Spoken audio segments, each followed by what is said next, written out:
A todos, un saludo muy especial a nuestros oyentes del programa de Radio Generación Empresa de la Facultad de Ciencias Empresariales, transmitido por el dial 1430 AM, los días martes y viernes a las 3 de la tarde, transmitido por www.uniminutoradio.com.co y actualmente formando parte también de la parrilla de programación del canal de YouTube, sede principal Bogotá.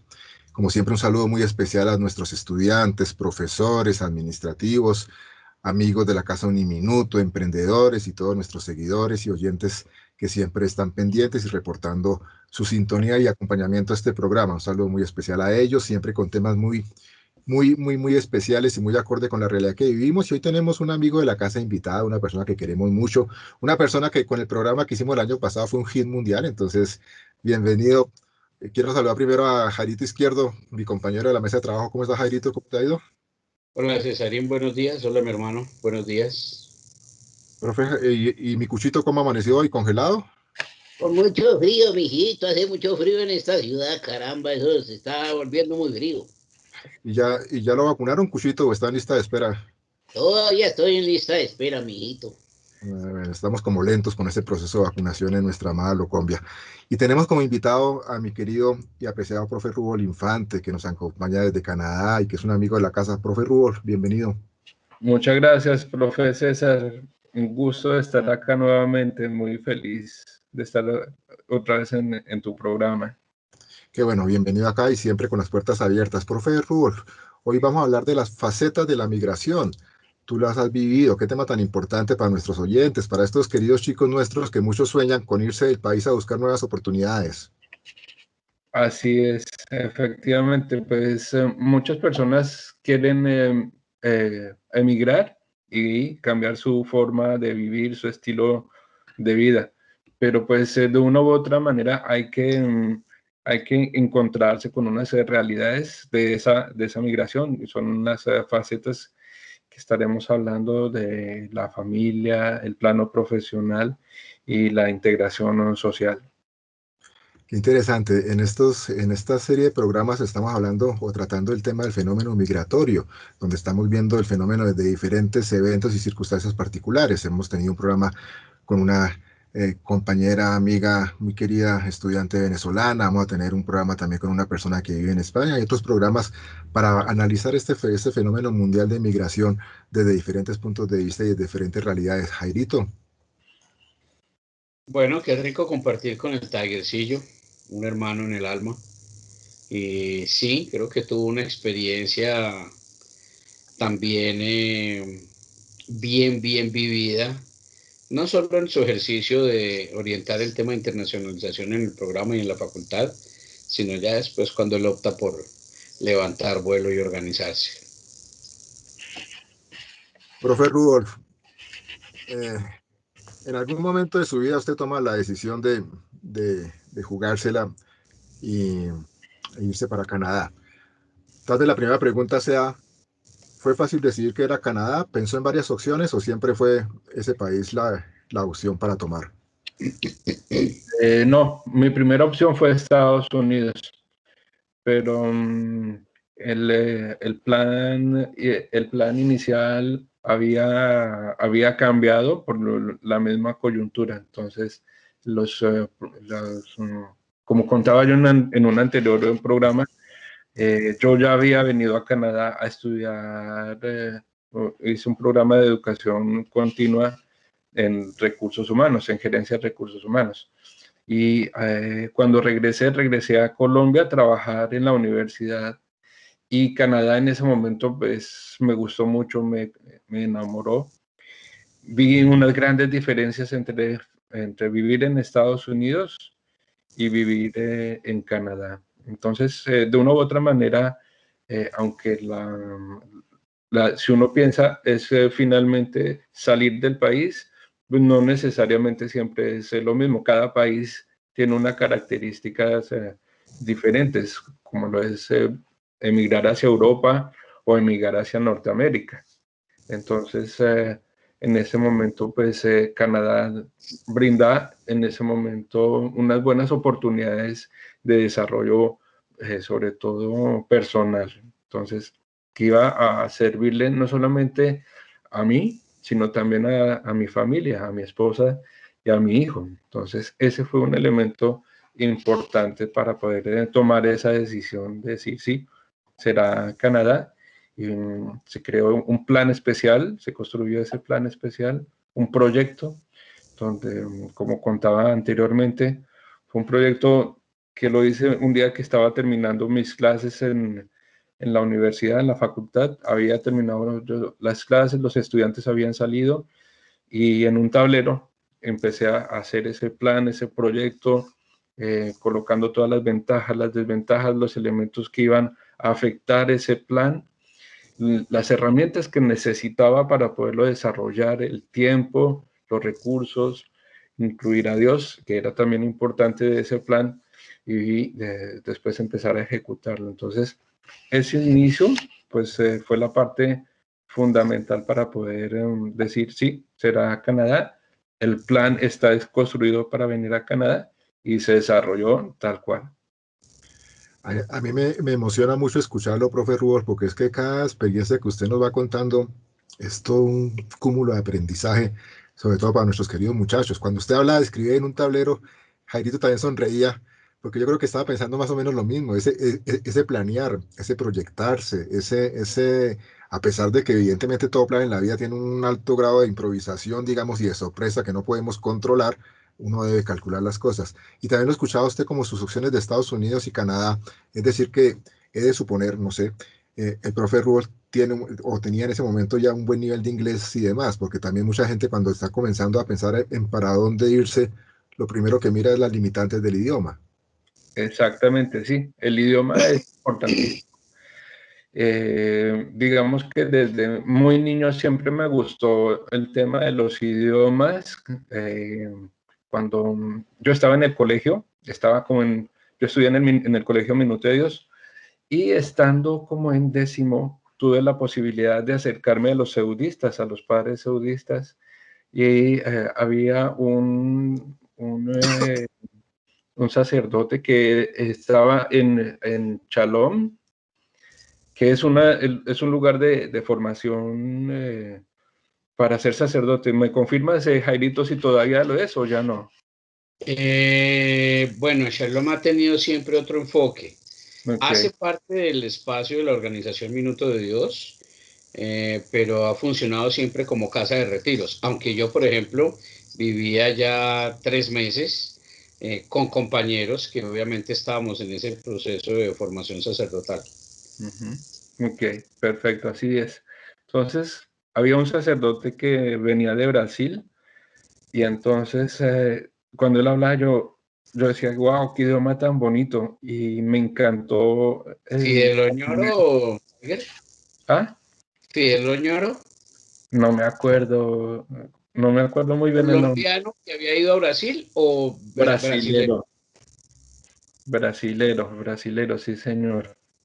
Y entonces, este sacerdote que estaba allá en Chalón, entonces hablaba, le dije, enséñame algo de portugués, y empezó a enseñarme algunas palabras, y después me empecé a buscar la música brasilera y me empezaron a gustar muchos artistas, y eso pues hizo que me encantara también el portugués. Iba yo a la casa Colombia, Brasil-Colombia, que es la casa del consulado, donde tienen como una oficina cultural brasilera, a aprender portugués. Entonces, el tema de los idiomas siempre me ha interesado, y el inglés al mismo tiempo. Entonces, veía las películas siempre y trataba de no colocar los subtítulos, sino veía sin colocarle los subtítulos en español para forzar ese aprendizaje. Entonces, siempre me encantó el inglés,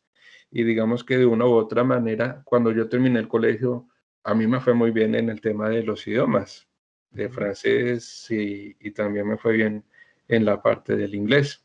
Entonces, eso fue un elemento importante. Ya cuando entro yo a estudiar en la universidad, digamos que mi nivel de inglés era un poquitico más alto.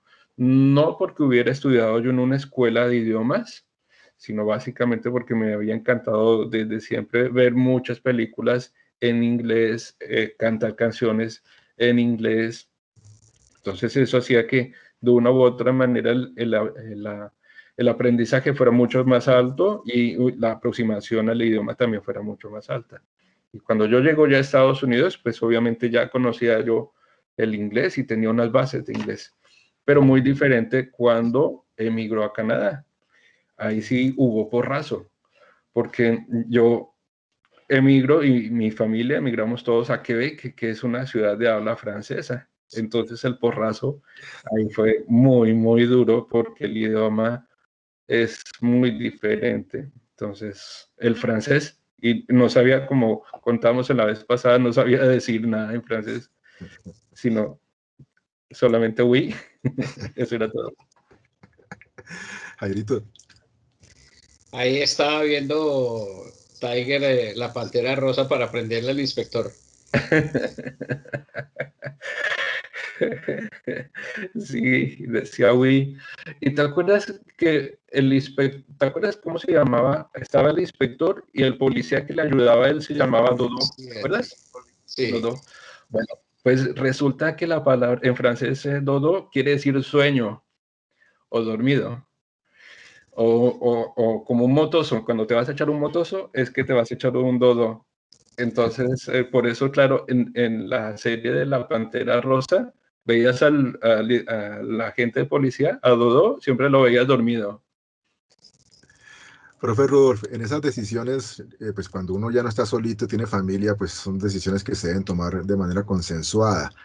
Fue fácil tomarla y, por ejemplo, en esa experiencia, cuando llegas a Quebec y no hablan francés, pues supongo que en un momento normal en el ser humano hay temor, se pregunta uno qué estoy haciendo acá, fue una buena decisión, no sé si tuviste ese tipo de experiencias. Sí, efectivamente, hay temor.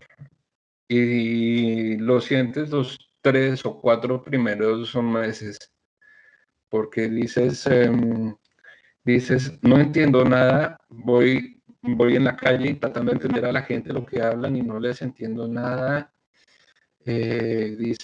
Empiezas a cuestionarte, ¿será que la embarré? Si fue una buena decisión haber emigrado, haber venido. Y empiezas a darte cuenta una cantidad de realidades, el tema del clima, el tema de la soledad.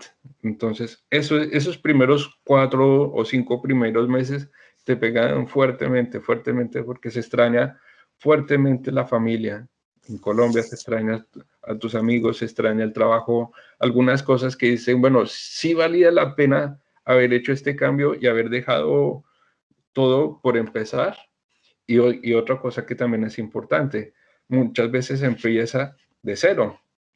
Hay que volver a empezar a veces a reestudiar, hay que volver a empezar a hacer el trabajo de una u otra manera que tú no ya estabas trabajando. Entonces, ese es un choque que mucha gente no se da cuenta. La gente piensa que emigra y ya se consiguió el trabajo Todo está hecho. más alto, que se ganan los millones de dólares, que se desenvuelve fácilmente. Y no, esos primeros meses son un porrazo duro, duro, duro, duro. Como todo parece ser, o no parece ser, como todo es un proceso en la vida, ¿verdad, mi profe? Las cosas muchas veces se logran, pero con esfuerzos siempre. Profe, visas y ofertas de trabajo, ¿cómo se manejaba el tema en esa época y cómo se maneja ahora, por ejemplo, allá en Canadá? Entonces, en la parte de las visas, era, existía anteriormente, y hace muchos años existía el proceso de migración como profesional. Entonces, tú hacías tu proceso desde Colombia, pensemos que hacías desde Colombia, entonces decías, bueno, tengo una familia, tengo una esposa, tengo unos hijos, un hijo, unos hijos, y tengo el idioma, tengo los recursos que me exigían, que eran como más o menos unos 20 millones de pesos que deberías tener en esa época, hace muchos años, para poder hacer el proceso, ¿no? Y esos 20 millones era lo que representaba que iban a hacer tus gastos una vez llegaras a Canadá y estuvieras en Canadá y empezaras a buscar trabajo. Ese era el modelo que funcionaba anteriormente como profesional. Venías y buscabas el trabajo estando acá. O sea, no venías con una oferta de trabajo desde Colombia, empezabas a buscar el trabajo acá y te daban esos 3 meses o 4 meses para que te empezaras a ubicar, para que ese dinero que tenías en Colombia te sirviera de ahorrito para que lo pudieras utilizar y poder pagar tus gastos mientras encontrabas un trabajo. Entonces, ese tipo de visa, pues cambio, ahora se liga muchísimo a la oferta de trabajo. Entonces, afortunadamente, o en el tiempo que yo vine, era pues así, me dio la posibilidad de empezar a estudiar el francés, de aprender y después empezar a la parte laboral. Pero en este momento es muy diferente, porque pues está muy ligado a las ofertas de trabajo. Entonces el gobierno dijo, bueno, de ahora en adelante solamente quienes tienen una visa de trabajo, una oferta de trabajo, pueden venir. Viene la familia completa, él o ella empieza a trabajar en esta empresa con esa oferta de trabajo. Los hijos pues pueden estudiar y hacer su primaria y su bachillerato en una institución, en colegios del Estado, que son gratuitos, y ya. Entonces, así funciona el proceso de la visa en este momento. En este momento ellos manejan un listado de carreras o de profesiones que son elegibles, ¿verdad? O sea, que tienen prioridad y que dan más puntos o menos puntos según la que uno escoja. Sí, exactamente. Entonces, eso ellos lo llaman la malla de puntos. Esa malla de puntos son puntos que se dan partiendo primero de la región donde vas a estar. Entonces, hay algunas provincias que dan más puntos que otras, ¿sí? Y después, entonces, en esa misma malla de puntos, entonces viene la parte de la experiencia laboral. Entonces, si la persona ha trabajado en el tema que se está necesitando, ¿cuántos años? Entonces, eso te da unos puntos. La siguiente parte, el idioma. Entonces, presentas tu examen de francés o el examen de inglés. Entonces, ellos miran, bueno, listo, tu nivel está en nivel medio superior o alto. Entonces, dice, listo, al que tiene medio superior, le vamos a dar más punticos. Entonces, ahí ya va otros puntos adicionales. Después, la estructuración de la familia. ¿Qué edad tienes? Entonces, si estás hasta el rango de 44 años o 45 años, entonces te dan unos puntos, ¿sí? Entonces, si tienes de 20 hasta 30 años, te dan más puntos que lo que dan de 30 a 40. Entonces, ya cuando te vuelves más cuchito, pues te dan menos puntos. Ya que a mí ya no me dan puntos, antes me lo prestan, mijito. No, cuchito, a ti no te van a dar puntos, te dan un solo punto. Y finalmente es la parte de la oferta de la experiencia de trabajo, el conocimiento del idioma, la familia y la educación. Entonces, si has tenido formación en esa área, entonces también te dan puntos. Pero no necesitas tener altos doctorados para que te den puntos. No, no, no. Esos puntos cambiaron. Antes sí te daban muchos puntos si tenías formaciones muy altas. Pero ahorita, si por ejemplo tienes una formación de tecnólogo, ¿cierto? Un tecnólogo, una persona que hace un programa de tecnología, le dan puntos altos si se necesita en el lugar que se están demandando, entonces, o se solicita. Entonces, una persona tecnóloga va a tener muy buenos puntos en ese sentido.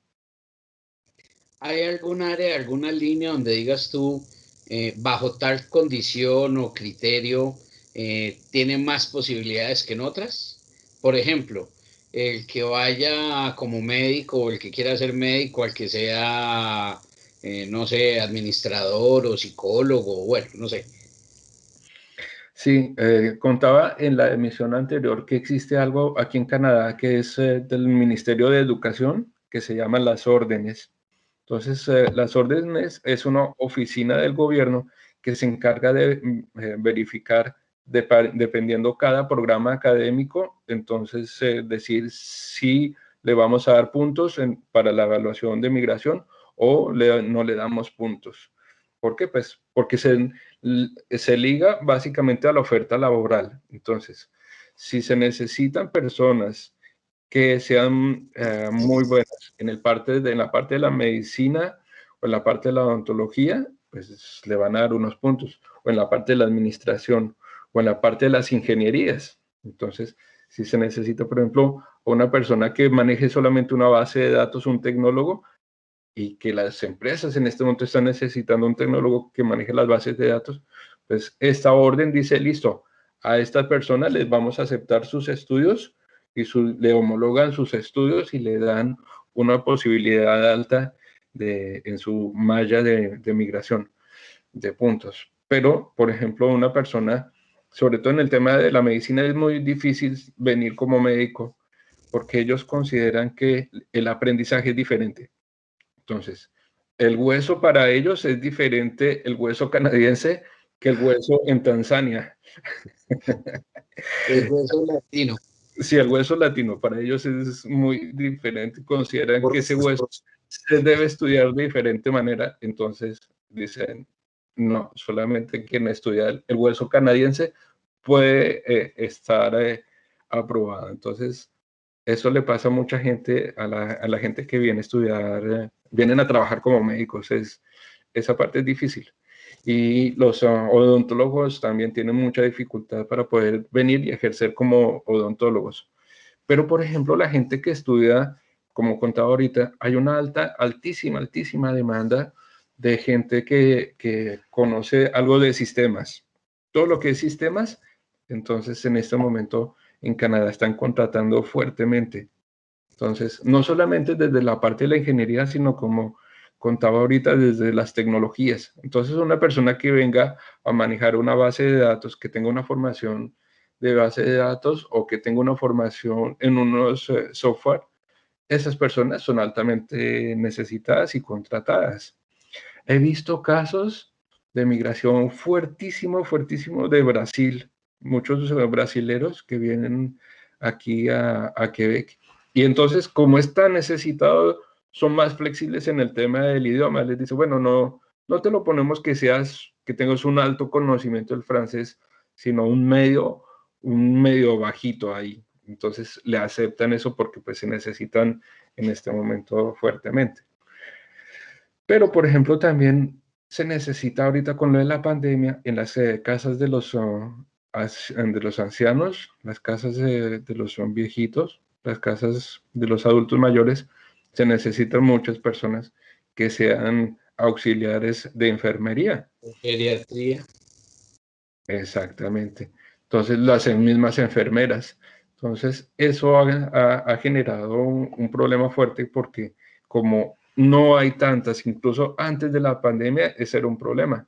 Con todos estos temas del hueso canadiense, pues es muy poquita la gente que se interesa en estudiar estos programas. Sí, pero entonces eso hizo que en los hospitales y en las clínicas empezaran a ver cada vez menos y menos enfermeras, sobre todo enfermeras. Ya casi no habían enfermeras, entonces a las enfermeras les despedían el favor de que hicieran dobles turnos, que trabajaran todos los 7 días de la semana.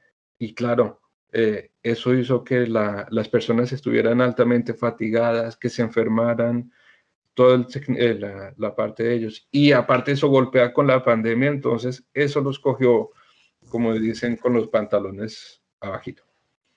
Claro, y seguramente los obligó como a flexibilizar sus políticas de migratorias con respecto a ciertas profesiones. Pero mira lo interesante de lo que tú nos estás contando, porque uno siempre ha pensado que hay profesiones que son universales y que se pueden trabajar en cualquier país fácilmente, como la medicina, y tú nos estás aclarando que no siempre el escenario es fácil. Es cierto, porque pues la forma de la educación, la forma como se estudia la materia, ahí es donde ellos dicen, no, nosotros tenemos unas tecnologías diferentes y no creemos en la formación. Entonces, bueno, y date cuenta que en muchos países el tema del tegua, ¿te acuerdas de los teguas? Ajá. Entonces la gente iba donde el tegua y el tegua pues llegaba y te miraba y te hacía unas hierbas o cosas de esas. Entonces, la forma como la gente que enfoque la formación de la salud, entonces eso va a ser decisivo, ¿no? Entonces ellos piensan que todos son teguas y no creen sino solamente en su educación y la formación canadiense. Tigercillo, definitivamente, ¿qué área dirías tú? No, en ese tema es muy difícil, no hagan el intento, pierden el año. El tema de los abogados, por la parte de las leyes. Se salvaron de que César arranque para allá. Claro Pero que si no lo dejo por otras razones, pero bueno. Digamos que en el tema de los abogados, la persona tendría que venir y hacer unas formaciones especiales y también arrancaría de cero. De cero, claro. Tendría que hacer algo de notarial, de una formación de notarios.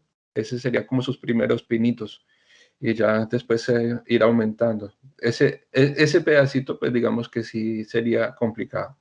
Ahora, sí podrías, llegando como un hijo o hija de un inmigrante, ya como una segunda generación, y entrar a una escuela de leyes, pues sí se puede hacer y la persona fácilmente podrá ir creciendo en el sector de la parte de las leyes y trabajar con el gobierno, que ese es el éxito. O sea, buscar el contrato con el gobierno. Entonces, ellos contratan, ya abren muchas convocatorias. Y entonces, pues la gente pues, se postula y entran a trabajar con el gobierno. El gobierno paga muy, muy, muy bien y tiene muchos, pero muchos beneficios trabajar con el gobierno. Claro, en el caso de profesiones como la mía, son profesiones que son muy locales, llamémoslo así. Es decir, el abogado que estudia, la persona que estudia derecho en Colombia, no es el mismo derecho que se estudia en Chile, menos es el mismo derecho anglosajón o canadiense o francés. Es claro que si, por ejemplo, en mi caso tomara la decisión de emigrar a otro país, la carrera de derecho no sería la base que me permitiría buscar un empleo en otro país. Así es, así es. Y la otra carrera, para responder a tu pregunta, Groni, digamos que sí serían como una carrera que sería de alto demanda en este momento, todo lo que son las ingenierías, partiendo desde el sistemas. Las ingenierías de sistemas son altamente, altamente demandadas ahorita. Y demandado quiere decir pedido, ¿no? No la demanda en contra de, sino Solicitados. se utiliza la palabra demandé para decir, perdón, para decir solicitado, altamente solicitadas. En el tema social o en el tema de agro. En el tema agro es también altamente necesitadas la parte, hay una deficiencia fuerte de personas que trabajen en el agro. Entonces, pues porque es una tendencia normal que la gente quiera ir a las ciudades y se vaya para las ciudades. Entonces, es tan alta la deficiencia que imagínate que para las cosechas ellos tienen que buscar los campesinos, porque ya como no hay acá, entonces tienen que hacer convenios con países como México, Guatemala y creo que se llama las Islas Vírgenes. Entonces, no, Trinidad y Tobago. Entonces ellos tienen la posibilidad de decirle a los campesinos, por favor, vengan unos 5 meses o 4 meses para que por favor hagan la recolección de la cosecha. Entonces, el dueño de la granja se trae, di tú, unos 5 personas o campesinos, digámoslo así, y ellos se quedan en una casa que es conseguida por el mismo dueño de la finca y les da el alojamiento, les paga también su salario y la persona empieza a trabajar, recoge las cosechas, porque tú sabes que el invierno es en ese sentido fuerte, entonces se termina la primavera y rápidamente empiezan a sembrar, sí, entonces están sembrando fresas, están sembrando papas, están sembrando hortalizas, zanahoria, todo eso, y para eso necesitan a los campesinos que vienen con estos acuerdos del gobierno, porque es el gobierno el que tiene que salir rápidamente a buscar a estas personas. Entonces van a estos países, son convenios cerrados, no les exigen nada de formación académica, no les exigen tampoco nivel de francés, nivel de inglés, cero. Solamente que vengan, entonces el dueño de la finca es el que se va a encargar, va a conseguir a alguien que le ayude con el tema del idioma. Pero el año pasado, por ejemplo, con la pandemia, tú sabes que todo se detuvo. Claro. Y el agro también se detuvo. Entonces, por las noticias decían que estaban los dueños de las fincas muy preocupados porque se iban a dañar las cosechas, porque no iba a haber quien las plante y las recolecte. Entonces se dañaron muchas cosechas básicamente por eso. Y este año pues ya digamos que ya se están preparando para eso, para poder empezar a sacarlos, utilizar las personas que vienen del campo. Profe Rudolf, tocaste el tema del clima. En estos días en Bogotá ha hecho unos fríos para nosotros, que decimos, uy, esta Bogotá está muy fría, está terrible, y mira uno el celular y está a una temperatura de 10 grados centígrados y consideramos que nos estamos congelando. ¿Qué temperaturas has tenido tú que soportar en Canadá?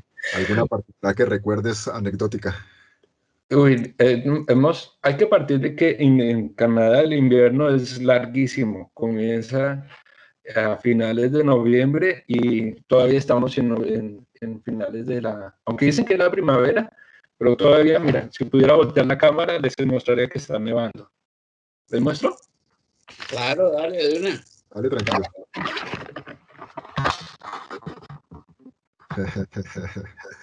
¿Sí se alcanza a ver? Sí, señor. Entonces está nevando. Y eso que estamos en primavera. ¿Qué temperatura tienes, por ejemplo, en este momento allá? Aquí estamos a 1 grado positivo. O sea, eso es primavera, por eso. ¡Qué calorcito tan rico! Ah, 1 grado es una temperatura agradable allá, ¿cierto? Es un agregado, claro. Eso está haciendo bueno, está haciendo calorcito. ¿Y cuáles son Yo me acuerdo cuando era niño que tocaba con ruana, con abrigo, con guantes, con gorro, con zapatones para que no se mojaran los zapatos. ¿Cuáles son las temperaturas mínimas que tú has soportado, por ejemplo? O la temperatura mínima histórica en Canadá. Bueno, menos 30 grados, menos 40 grados. Y así con la temperatura tienes que salir a trabajar. Sí, el país no se para. Eso es algo, Groni, muy, muy interesante, que a pesar de todo el clima tan extremo, el país no se detiene, la gente no deja de trabajar, de funcionar por estos climas. Entonces, relativamente estás en la parte sur del país. Sí, exactamente, porque pues la parte norte es ya... Es que en realidad Canadá está muy cerquita al polo norte, ¿no? Claro. Entonces, está muy cerca al polo norte. Se alcanzan a ver a veces las auroras boreales. Yo todavía no la he podido ver, he tratado de verlas, pero hay que tener unas condiciones especiales para ver las auroras boreales, de nubes, que no haya nubes, y que haya mucho magnetismo. Y en cuanto al frío, imagínense que un día aquí pasó algo. Durante el invierno hay veces que la temperatura, por ejemplo, hoy estamos con temperaturas de 1 gradito, ¿cierto? Hay veces esta nieve, ya la temperatura está más calentica, por ahí en 5 grados, y esta nieve no cae nieve, sino cae lluvia. Se derriten los copos de nieve y se vuelve lluvia. Entonces cae la nieve al piso, pero sigue haciendo frío, de manera que esa nieve se congela, se vuelve hielo por todos lados. Eso hace un paisaje lo más de lindo, se ve todo precioso, pero en realidad es muy peligroso, se llama el verglas. Entonces, básicamente, un día íbamos saliendo con mi esposa un sábado, en el primer invierno, no sabíamos qué era eso. Salíamos de la casa, íbamos a llevar a Sergio, que tenía práctica de taekwondo, y entonces cuando salí, yo vi que todo el paisaje era extraño para mí. O sea, nunca había visto todo congelado. Nunca, nunca. Y yo decía, ¿y esto por qué está tan extraño? Y claro, fuimos a caminar y todo resbaloso. Sergio y Rosy se cayeron y se reían, estaban disfrutando el momento. Pero al contrario, yo estaba estresado, Yo pensaba que nos íbamos a caer, que nos íbamos a fracturar. Bueno, finalmente salimos a la calle y yo me caí. Yo echaba todos los madrazos del mundo, los que me aprendí. ¿Y ahí fue cuando se dañó el computador? Y ahí se dañó el computador, sí, señorito. Entonces nos regresamos después a la casa, yo todo frustrado. Y entonces alguien me dice, mira, para que no te caigas, hay que colocarle a los zapatos unos tachecitos que se llaman grampones. Entonces te los colocas al zapato y sales a la calle. Entonces dije, bueno, entonces el próximo año voy a hacer eso. Efectivamente, el siguiente año llegó el invierno, llegó también la tempestad, llegó el día de la lluvia caliente, el verla, y todo se congeló. Entonces era un domingo, y entonces yo me iba a ir a misa, iba a salir de la casa, y Rosy me dice, amor, pilas que está haciendo verla. Entonces le dije, no, tranquila, fresca, yo llevo aquí en las manos mis grampones. Entonces salí de la casa y al frente estaba la parada del autobús. Salí de la casa caminando, pero con los grampones en la mano. Entonces me subí al bus y el del bus arrancó, llegué a la parada de la iglesia y cuando me fui a bajar el conductor me dice, cuidado, tenga cuidado porque está deslizante. Yo le dije, tranquilo porque ya tengo aquí mis grampones y me los puse en los zapatos. Entonces me puse mis grampones y ya listo. Cuando me bajé del bus, el bus arrancó y yo, ¡pah!, me caí. Yo, ¿ves por qué me caigo? Si tengo mis grampones, y me fui a parar y ¡pah!, me vuelvo y me caigo y vuelvo y me paro, ¡pah!, y me caía y me caía. Yo sé, pero ¿qué me está pasando? Si tengo mis grampones para no caerme y me estoy aporreando peor. Me tocó arrastrarme, eso fue horrible. Toda la gente me miraba como extraño, ese tipo que está haciendo. Yo estaba corriendo, arrastrándome en el piso porque no me podía parar, no me podía parar. Me paraba y me caía. Cuando llegué a la puerta, estaba cerrada, no había misa por la tempestad. Me tocó regresarme, arrastrado otra vez, llegó a la parada del bus, ahí me podía parar. Llego al bus, me subo y entro a la casa. Llegué a la casa y entonces le dije a mi esposa, no, amor, imagínate, no pude entrar.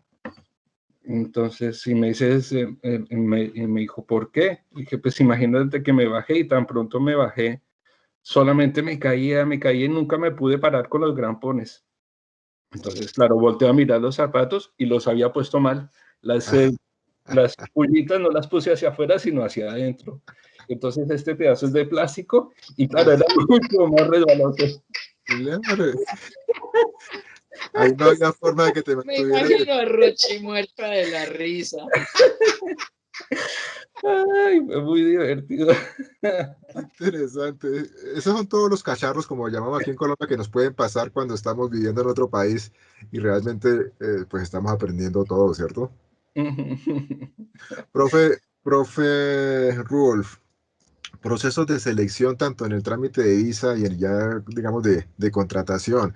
En el trámite de visa, ¿ese es directamente ante el gobierno canadiense o la provincia donde usted llega tiene que ver también con aceptarlo? Exactamente, muy bien, sí, señor. Esa parte es diferente. Ahí efectivamente, como cada provincia tiene su propio proceso de selección, entonces la provincia de Quebec es, digamos que la única que tiene un proceso más estricto que el resto de las otras provincias, básicamente porque exige que la persona tenga un conocimiento del francés, ¿sí? Entonces, si quieres venir para Canadá, pues obviamente para Quebec, te exige el conocimiento del francés. Pero si te quieres ir a otra provincia, por ejemplo, a Ontario, a Toronto o a Vancouver, entonces en esas provincias te piden solamente conocimiento del inglés. De manera que sí se hace un proceso diferente. Haces una solicitud y esa solicitud se llena también con lo que hablábamos ahorita de la malla de puntos. ¿Se acuerdan que hablábamos de la malla de puntos? Bueno, entonces Quebec tiene su página web algo que se llama la ARIMA, que es el sistema de medición de registro de la migración. Entonces, ese programa es donde él va a recoger toda la información, todo el tema de la experiencia laboral, todo el tema de el conocimiento del francés. El examen tienes que presentarlo ante ante la Real Academia de la Lengua Francesa, o no, la Alianza Francesa, perdón. Ahí presentas el examen en la Alianza Francesa para evaluar tu nivel de francés. Entonces, una vez que dices en esta malla de puntos, listo, ya fue aprobada ahí, ya tengo mi nivel. Entonces, Quebec te da, el gobierno de Quebec te da algo que se llama el certificado de aceptación de Quebec. Entonces, con ese certificado de aceptación de Quebec, entonces vas ahora a la parte federal, al gobierno, entonces dices, yo tengo esta aceptación de Quebec, entonces ya tienes el certificado, así se llama, ese certificado el gobierno te lo recibe y dice, listo, ya en ese sentido es más fácil, llenas otros formularios y certificados, anexas tus certificados laborales, de estudios, y ellos te aprueban. Entonces, esa aprobación ya se llama la residencia permanente. Entonces, con esa residencia permanente, tú ya vienes a vivir a Quebec. Entonces, ese es el proceso que se hace por la provincia de Quebec. Entonces, para que te aprueben, tienes que tener ese certificado de selección de Quebec y en ese sentido ya te aprueba el resto de Canadá con la aprobación del certificado de aceptación de Quebec. Tema de integración social, mi profe Rudolf. Uno siempre ve a Canadá como uno de los mejores países y viveros del mundo. ¿Cómo es ese proceso de integración del migrante? ¿Hay políticas que facilitan la integración del migrante a la sociedad canadiense? ¿O también hay dificultades que se puedan presentar como evidenciar racismo en algunos momentos o por algunos sectores de la sociedad? Efectivamente, sí. Hay, digamos que no en el mismo nivel que en los Estados Unidos en cuanto al racismo, pero sí hay racismo de todas maneras. Antiguamente, antes de que fuéramos los colombianos una gran cantidad de inmigrantes, sobre todo aquí en la provincia de Quebec, ellos veían a los inmigrantes como las personas que les iban a quitar sus empleos, ¿sí? Entonces, que por causa de los inmigrantes, las personas iban a perder sus empleos. Y eso afectó de una u otra manera la mentalidad, porque, por ejemplo, para los quebecuas, para la gente que vive aquí en Quebec, la gente que son de Quebec o nacidos aquí en Quebec, ver al inmigrante como una persona que es un competidor de una u otra manera. Entonces, por ejemplo, aquí un caso muy particular, cuando yo recién llegué, yo me subí al bus y me di cuenta de que nunca veía a un conductor o el chofer del bus era inmigrante. Nunca ves una persona negra, de raza negra, ni un latino o asiático conduciendo un bus. Jamás, jamás, jamás. O sea, Nunca. era trabajo Esos puestos de ellos. son para ellos, son reservados para ellos. Entonces, todo lo que eran los trabajos. Entonces, todos los trabajos que son sobre todo con el gobierno están reservados para la gente de Quebec. Entonces, ¿qué pasó? A raíz de lo que en alguna oportunidad contábamos de que Canadá empezó a crecer fuertemente y necesitaban más trabajadores y ya no tenían suficientes. Entonces el gobierno decide crear unas políticas abiertas para abrir esa migración, que es lo que estábamos ahorita hablando de ese proceso de migración que se abre a través de una oferta de trabajo. Entonces, el gobierno decide abrir esas políticas y dentro de esas políticas dice, bueno, si por ejemplo dentro del gobierno se quieren contratar 10 personas, si de esas 10 personas, 4 tienen que ser o inmigrantes o de raza negra o indígenas. Esas son las condiciones de inclusión, se llama inclusión social. Entonces, es obligatorio para el gobierno. Entonces, si hay una oferta de trabajo, que de esas ofertas hayan un porcentaje en indígenas, en negritos o gente que sea inmigrante. Entonces, ahí en ese momento pues se abrieron las puertas para que los inmigrantes pudieran entrar a esas ofertas. Pero de todas maneras, todavía hasta ahorita se está empezando a ver, hasta ahorita se están empezando a ver algunas personas inmigrantes trabajando en el gobierno. Entonces, por ejemplo, yo he visto gente que está trabajando en la administración de impuestos, en la oficina de administración de impuestos.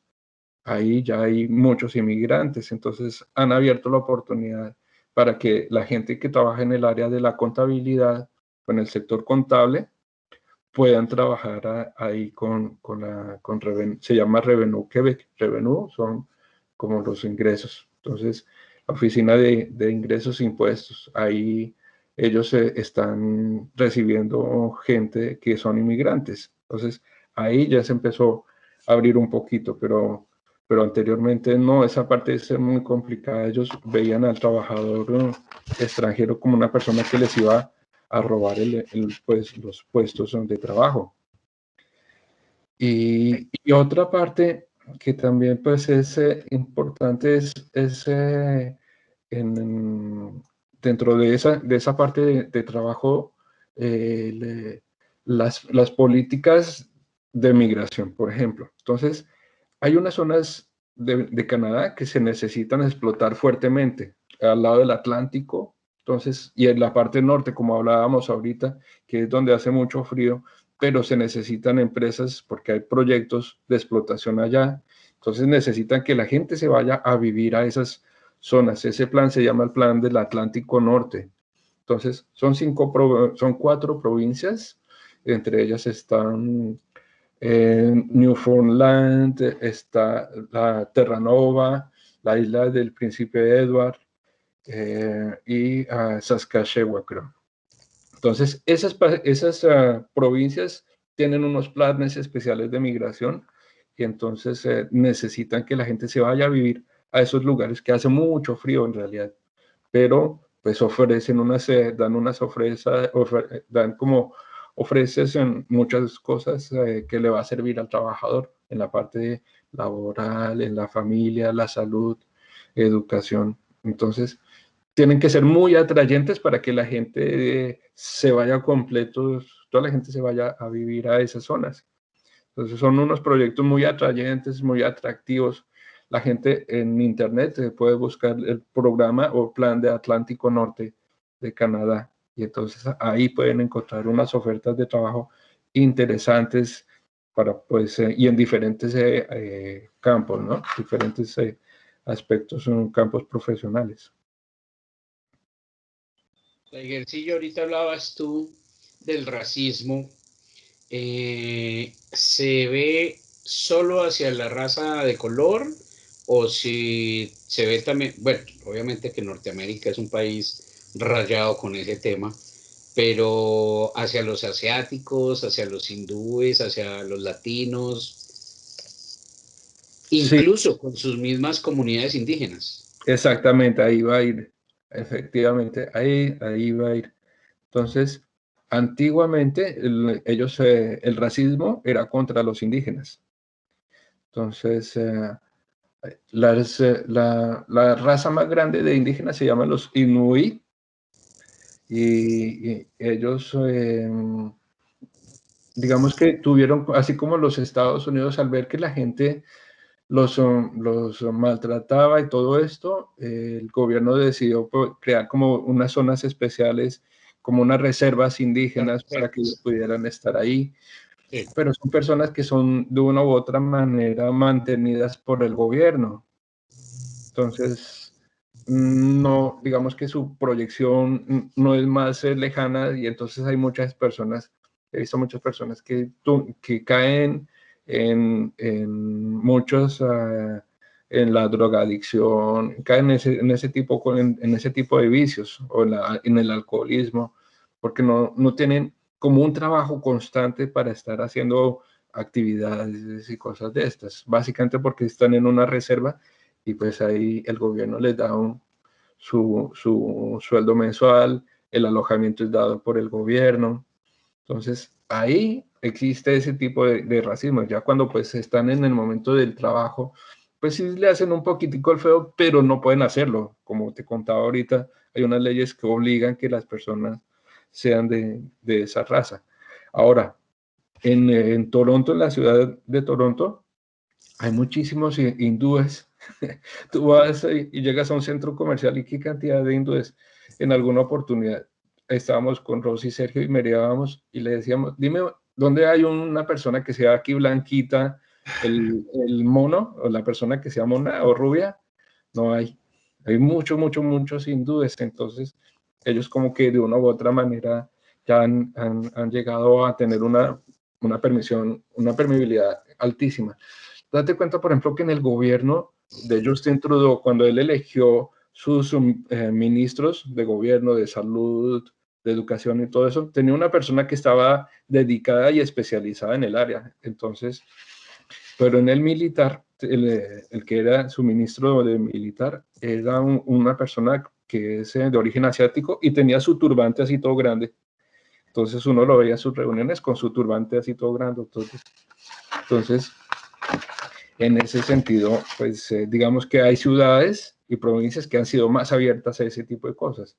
Pero, o por ejemplo, en el Pacífico, donde quedan Calgary y donde quedan Vancouver, la migración asiática es fuerte. Entonces se ve mucha gente y el barrio chino es gigante y el idioma y los letreros tienen en los dos idiomas, en inglés y en chino. Entonces, porque pues también tiene esa influencia fuerte del lado asiático.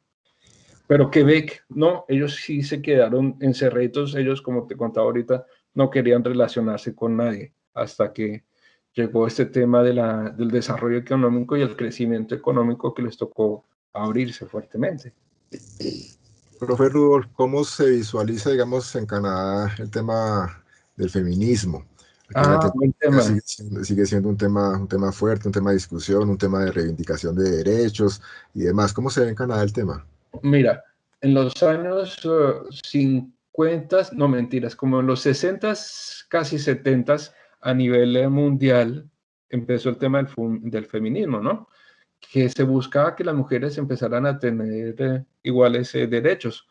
Colombia, si ustedes dos, de pronto tu profe César me puedes recordar, ¿en qué momento Colombia acepta que las mujeres puedan votar? ¿En qué año más o menos? Año 54 bajo la dictadura de Rojas Pinilla. Rojas Pinilla, acto legislativo número 1 del 54 y ejercen el derecho al voto por primera vez en el plebiscito del 57. Bueno, exactamente. Entonces, en esa época en el planeta empieza ese pensamiento de la libertad de las mujeres, que ellas pudieran estudiar, porque acuérdate que tampoco podían estudiar, solamente trabajaban, eran en sus casas, y entonces poder participar de la manera igualitaria era algo necesario. Entonces, aquí también pasaba idénticamente para las mismas épocas, en los 50, 60. Entonces, empiezan las mujeres, la represión era muy fuerte y eso hizo que se agotaran a tal extremo que se fueron al lado contrario, ¿sí? Entonces, se fueron al extremo, al otro extremo. Entonces, ese feminismo en los años 70 se genera una revolución que se llamó la Revolución Tranquila. Entonces, fue liderado por un grupo de mujeres aquí en la ciudad de Quebec y ellas se encargaron de buscar que las mujeres canadienses y de Quebec tuvieran los mismos derechos. Entonces, hasta antes de esa revolución, las mujeres estaban obligadas, por ejemplo, a llevar el apellido del esposo. Entonces, antes era obligatorio llamarse Estela D. o Marta D., ¿sí? Del apellido con el apellido del esposo. Pero después de esa revolución, entonces ya no. Y entonces eso hizo que se fuera al polo extremo, hacia el otro lado. Entonces, hoy en día es el feminismo muy fuerte. Y entonces dentro de la escala de valores y la importancia a nivel de la importancia en la escala de la pirámide de importancia, pues digamos que primero está el niño, después está la mujer, ¿sí? Después de la mujer, digamos que están los perritos, están los gatos, están los caballos, están las cebras, después están los cerditos, después están los gusanos y después está el hombre. Esa escala vale la pena replicarla. Entonces, los hombres en ese sentido, digamos que perdimos mucho valor, mucha fuerza en ese sentido, porque la mujer está en un nivel muy, muy alto. Los planes y programas siempre se piensan en las mujeres primero. Y eso ha hecho que, por ejemplo, el tema de la religión pues también tenía un cierto impacto y las leyes se cambiaran mucho.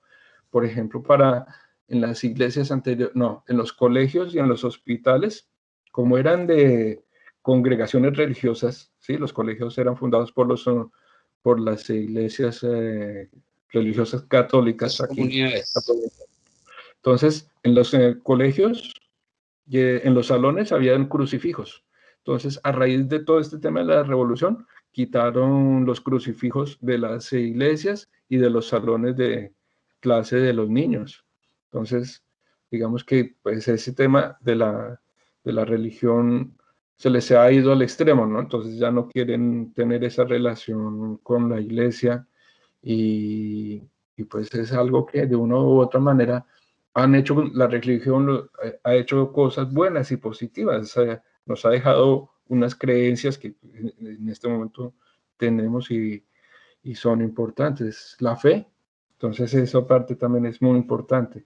Pero esta parte, la otra parte, en la parte femenina, pues ellos quieren alejarse por completo y hacer un espacio gigante y separarse de lo más lejanos posible de la parte de la fe y la iglesia.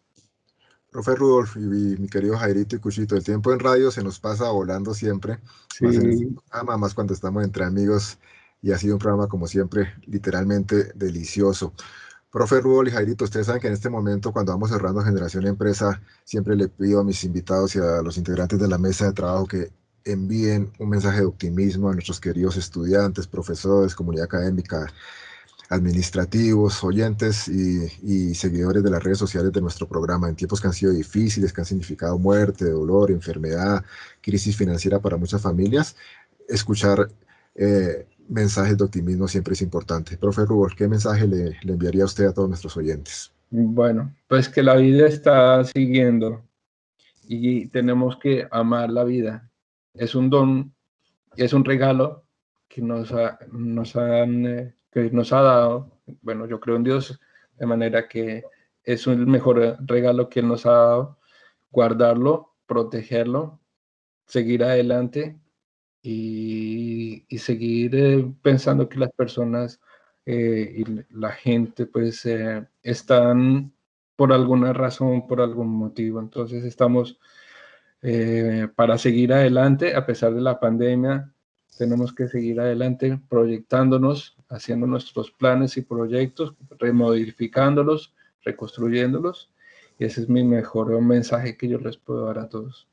Gracias, profe. Mi querido profe Jairito. Bueno, yo quisiera invitar a toda esa gran comunidad de la universidad en esa buena cantidad, porque es casi un centenar de convenios que tiene la Oficina de Internacionalización con distintos países, a que se animen.